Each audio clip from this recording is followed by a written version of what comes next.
Hello दोस्तों, स्वागत है आपके अपने YouTube channel math with AI में। आज हम लोग पढ़ने वाले हैं मैथ के कुछ ऑब्जेक्टिव क्वेश्चन, जिसमें पहला क्वेश्चन है कि अगर आप लोग मैथ पढ़े भी नहीं हैं या फिर इस चैप्टर से जो भी है, ये मैथ के 14 चैप्टर है, जिस चैप्टर का नाम है संख्यांकी, जिस स्टैटिक्स। तो देखिए, इस अगर आप पढ़े भी नहीं है ना, तो इसमें कोई ऑब्जेक्टिव बनाने में दिक्कत नहीं होगा। हम बताएंगे इस तरह से कि तो सबसे पहला क्वेश्चन है हमारा कि दिखा है 3 4, इस तरह ध्यान से पढ़िएगा। 3 4 7 2 7 6 7 9 का बहुलक होगा। यहाँ पर बहुलक लिखा है, आपको नहीं दिख रहा होगा तो हम लिख दे रहे हैं यहाँ पर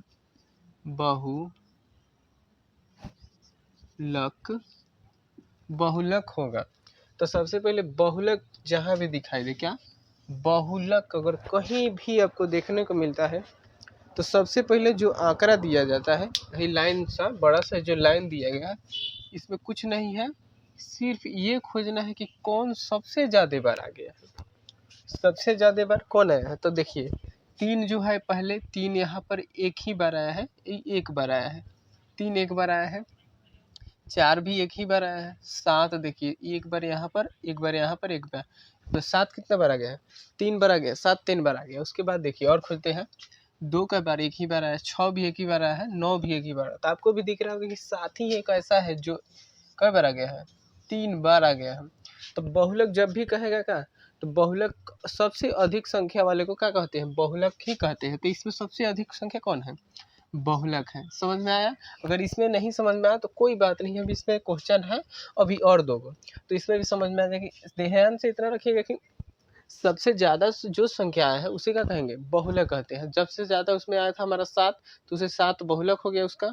तो बहु मतलब इधर से नहीं, बहु बहु मतलब बहुत ज़्यादा, बहु मतलब बहुत ज़्यादा, यू बहु ना पतो वाला ना, तो ये बहु हो गया, बहु। समझ में आया? उसके बाद देखिए दूसरा क्वेश्चन वही है कि 3 5 2 5 7 5 8 5 का बहुलक होगा। क्या बहुलक होगा? सेम क्वेश्चन है कि बहुलक क्या होगा। क्या है क्वेश्चन में? 3 5 2 5 7 5 8 5 का बहुलक क्या होगा? तो बहुलक अभी पता नहीं कि बहुलक मतलब बहुत बार।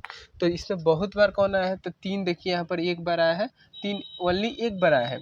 5 यहाँ पर 1 2 3 4 बार आ गया है 5। ध्यान रखिएगा, अभी तक ले 5 कई बार? 4 बार आया। फिर 2 भी यहाँ पर एक ही बार आया है, 7 भी एक ही बार आया है, 8 भी एक ही बार आया है। तो इसमें आपको भी दिख रहा होगा कि 5 यहाँ पर है, यहाँ पर है, यहाँ पर भी आया। तो 5 कई बार आ गया है? तो 4 बार 5 आ गया। टोटल 5 कई बार? 4 बार आया है। टोटल 5 कई बार? तो 4 बार है। तो इस सवाल का बहुलक क्या होगा? तो 5 हो जाएगा। बहुलक 5 ही होगा। यानी कि कहने का अर्थ है कि बहुलक जब भी कहे तो आपको उसमें देखना है कि सबसे ज़्यादा बार कौन आया है, तो वही क्या हो जाएगा? हमारा बहुलक हो जाएगा। बहुलक, इसमें से बहुलक क्या होगा? 5 हुआ, इसका बहुलक 7 हुआ था। इसमें हम गोल घेर देते हैं ताकि पता चल जाए। इसमें ये 4 बार आया था, इसे क्या कहेंगे? बहुलक कहेंगे। और उसके बाद देखिए यहाँ पर किसी बारंबारता का बहुलक होता है, किसी बारंबारता का बहुलक होता है। मतलब बहुलक मतलब यहाँ पर देख रहे हैं कि बहुलक में क्या हो रहा था कि जो आंकड़े में सबसे ज़्यादा बार आया था, सबसे ज़्यादा बार उसे क्या कहते हैं हम लोग?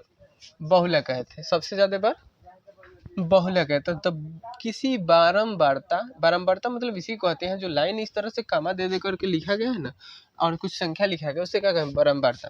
तो बहुलक कैसे चुने कि सबसे ज़्यादा बार आया था? तो इसका यही आंसर होगा कि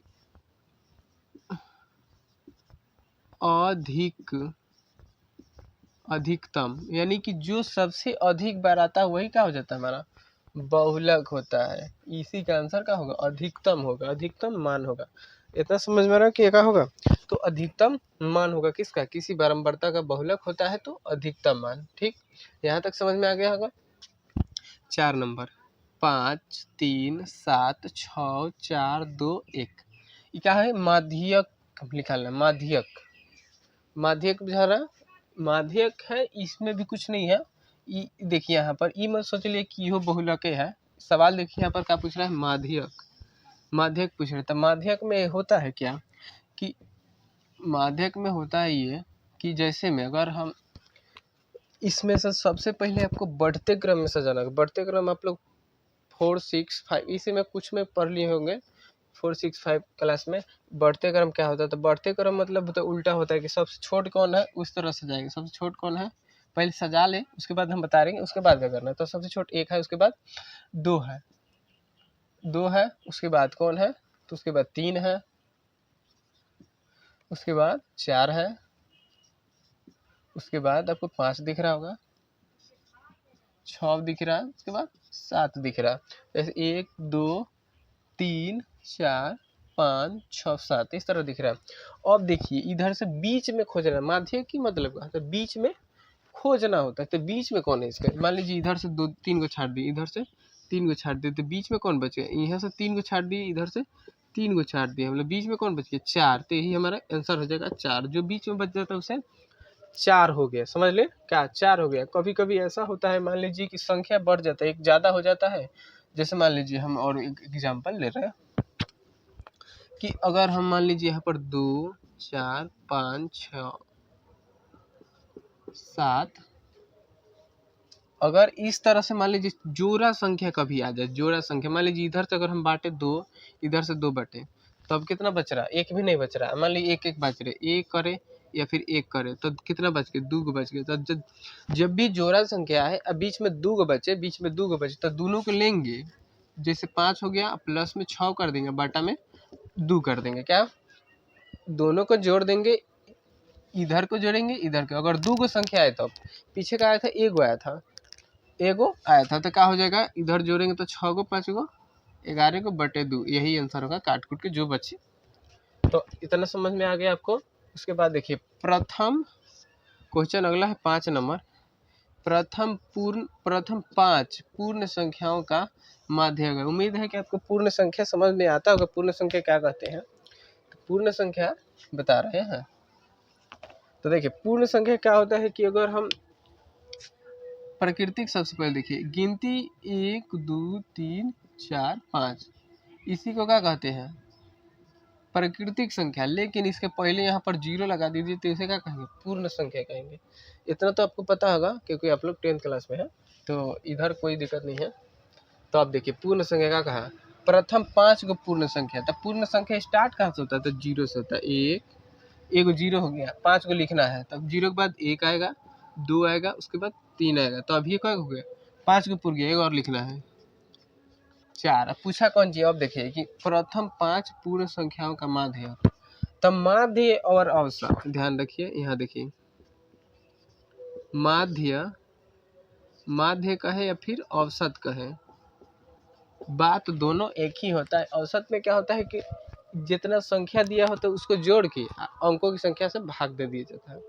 तो यहाँ पर देखिए कि कई को संख्या है, 1 2 3 4 5, तो नीचे में 5 आएगा और टोटल ऊपर में जोड़ देंगे, तो 0 प्लस में 1 प्लस में 2 प्लस में 3 प्लस में 4, यहाँ तक तो हो गया आपका।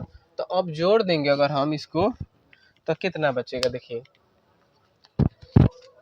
1 2 3 3 3 6, अब 4 10 बचेगा, और नीचे 5 जो संख्या बच गया, तो 5 को तो कितना होगा, कटेगा तो 2 बचेगा, तो इसलिए इसका आंसर कितना हो गया, 2 हो गया। इधर इसका आंसर कितना होगा, 2 हो गया। प्रथम 5 पूर्ण संख्याओं का माध्य कितना होगा, तो 2 हो गया। समझ में आया, माध्य मतलब क्या होता है, मान लीजिए यहाँ पर 2 4 6 8, तो इस संख्या जितना दिया है ना, तो इस संख्या का 1 2 3 4 गो है, तो 4 से नीचे भाग दे देंगे और ऊपर वाला के क्या करेंगे, जोड़ देते हैं हम लोग। तो जोड़ने के बाद कितना, 8 6 14 और 14 4 18, 18 को 8 को 26 को, और नीचे 4 से भाग दे देंगे, तो वही क्या हो जाएगा, इसका आंसर हो जाएगा।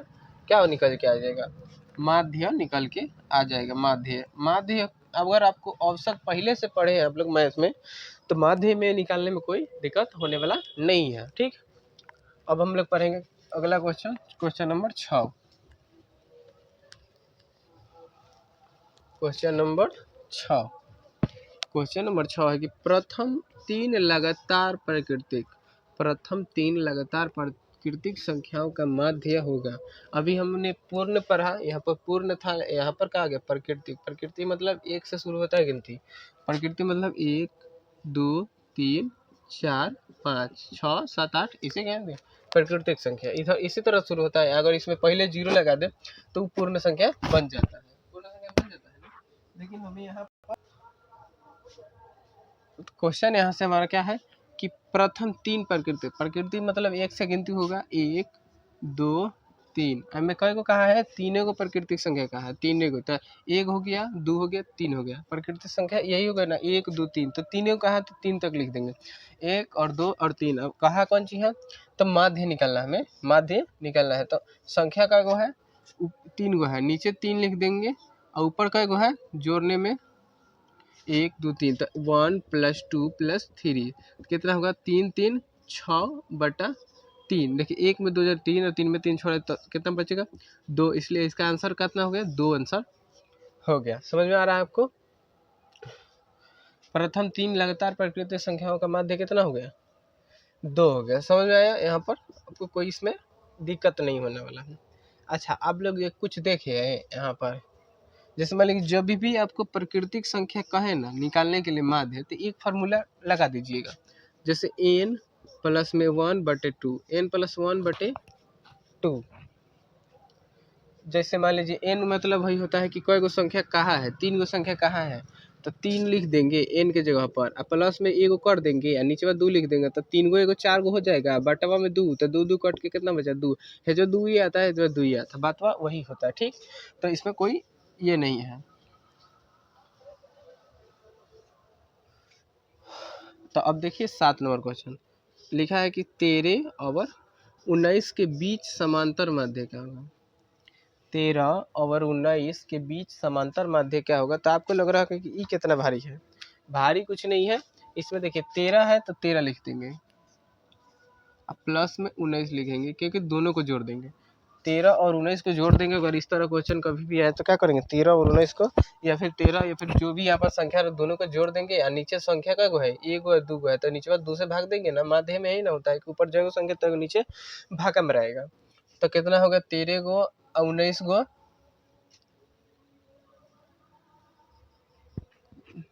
9 3 12 और 2 32। इस तरह हो गया, 13 गो और 19 गो 32 गो, और नीचे भागा में 2 है तो 2, और 2 से कट जाएगा तो कितना बचेगा, 16। तो आंसर कितना होगा, 16 बच गया हमारा आंसर। किसका कौन नंबर क्वेश्चन था, तो क्वेश्चन नंबर 7 था, इसका आंसर कितना हो गया, 16 आंसर हो गया। अब उसके बाद क्वेश्चन नंबर आता है कौन सा, 8वां नंबर। क्वेश्चन 8वां का होता है, क्वेश्चन 8वां का रहा है कि यदि 3 4 5 17 3 4 5 17 तथा x का माध्य 6 हो तो x का मान ज्ञात करें। यहाँ पर हम लोग का माध्य निकाल रहे थे, लेकिन यहाँ पर माध्य हमारा दे दिया गया है, कितना 6 माध्य दे दिया गया है, और मान निकालना हमें x का। तो एक सब सेम फॉर्मूला लगेगा, कोई इसमें ये नहीं है कि इधर उधर है, सेम चीज़ है। ठीक, तो हम लोग क्या कर रहे थे कि जितना है दिया गया है उसको जोड़ते थे ना हम लोग।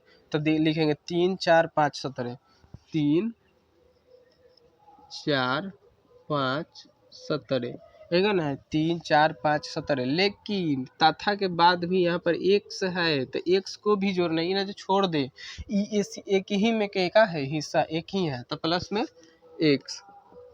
अब बटा में गिनेंगे 1 2 3 4 5 के, 1 2 3 4 5 5 नीचे लिखेंगे। अब हम लोग माध्य निकाल रहे थे, तो यहाँ पर बराबर में देखिए, बराबर में माध्य हमारा पे यहाँ पर 6 दे दिया गया। पहले तो हमें निकालने की कोई जरूरत नहीं है, हमें तो निकालना है मान, क्या x का मान निकालना है, x का मान निकालना है ना।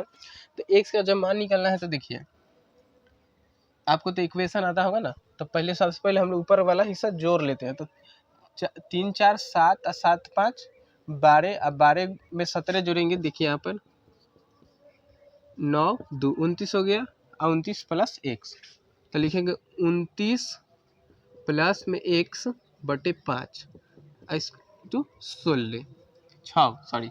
तो अब देखिए कि भागा में तो उधर गुना में, तो 29 प्लस में x और गुना हो जाएगा तो कितना हो जाएगा, 6 5 30 हो जाएगा। अब 30 जब होगा तो अब देखिए 29 माइनस प्लस में, तो उधर माइनस में -29, तो x का मान कितना बचा, 1 बच गया, x का मान 1 बच गया। इतना क्लियर समझ में आ गया होगा आपको कि इस क्वेश्चन का x का मान कितना होगा, तो 1 होगा। ठीक, अगला क्वेश्चन है 9 नंबर की। यदि सेम क्वेश्चन है, कोई दिक्कत नहीं है यहाँ पर। यदि 1 4 x तथा 12 का माध्य 7, यहाँ पर भी माध्य दे दिया गया है 7 हो तो x का मान ज्ञात करें। तो x का मान क्या करना है, हमें ज्ञात करना है, x का मान ज्ञात करना है। तो सेम क्वेश्चन बनेगा, जोड़ देंगे ना हम लोग, तो लिखेंगे जोड़ने के लिए लिखेंगे 1 4, उसके बाद x, उसके बाद 5, उसके बाद 12। यहाँ से कहे थे ना कि तथा के बाद जो संख्या दिया गया है एक ही में है, तो क्या हो गया, देखिए मिलाइए 1 4 x 5, उसके बाद 12, तो हो गया।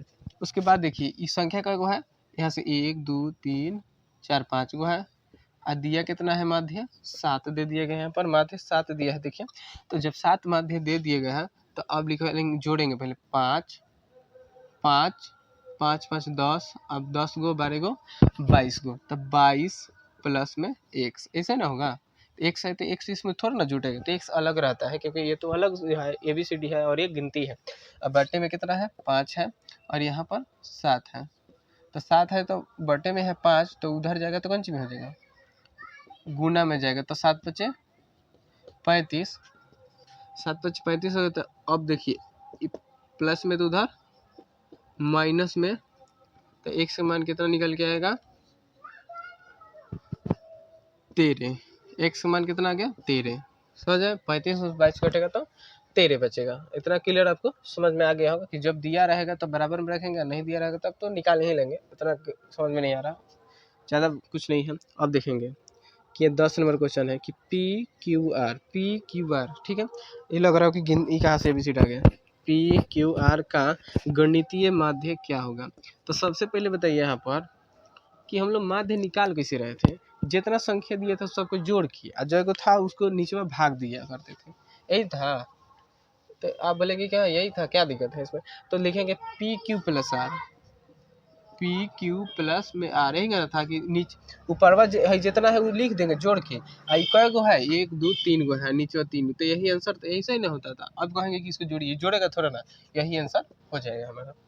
तो अब उसके बाद है 11वां नंबर क्वेश्चन कि आंकड़ों 8 8 6 12 4 13, उसके बाद 20 7 2 3 3 10 परिसर होगा इसका, परिसर। अब परिसर ये एक नया शब्द आया है, अभी तक ले हम लोग पढ़े हैं क्या, माध्य पढ़े हैं, माध्यिका पढ़े हैं, उसके बाद बहुलक पढ़े हैं, उसके बाद नया आ गया परिसर। तो परिसर भी जानते हैं, क्या दिक्कत, परिसर सबसे हल्का चीज है। तो इसमें परिसर में क्या होता है देखिएगा, उच्च सीमा,